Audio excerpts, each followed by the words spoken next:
as we work our way through the book of James, we are seeing that James is starting his letter by talking about processing and going through difficulty in our lives. We looked at verse 2 where James says, "Count it all joy, brothers." How is it possible to have joy in the middle of all these things? Well, we do it by understanding that God is using the circumstances of our lives to develop the character in us that he desires for us to have. And then last time we talked about this interaction, this combination of God being at work in us and us also carrying responsibility. Remember, I talked to you about dependent responsibility. James says, let steadfastness have its full effect. So we do have a responsibility in all this, even though we believe that God is sovereign and that he is superintending all of the things that happen in our lives. I want to draw your attention to James chapter 1, verse 5 now.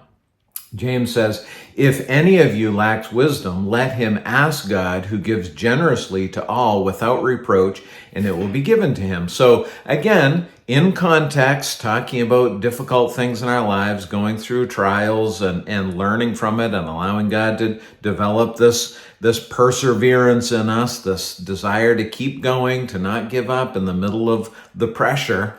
And then I find it very interesting, he says here, "If any of you lacks wisdom," and that I can't remember the first time I read this verse. I've read it many, many hundreds of times probably.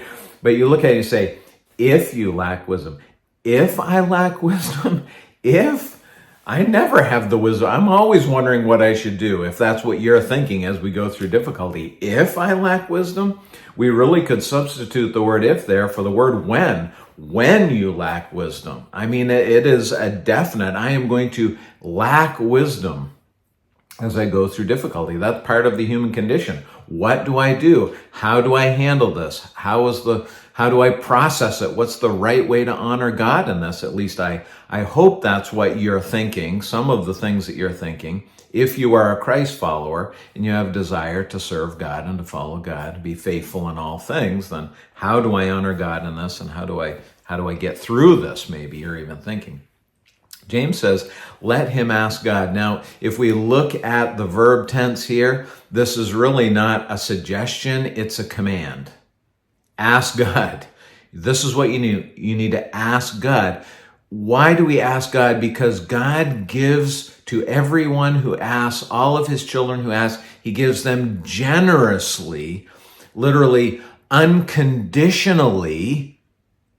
He gives us wisdom without reproach. God doesn't come back on us. I've heard people all the time, maybe you have too, say, "Oh, well, I don't want to bother God with these little things. I got to wait till something, I don't want to irritate him by coming too much." That doesn't happen.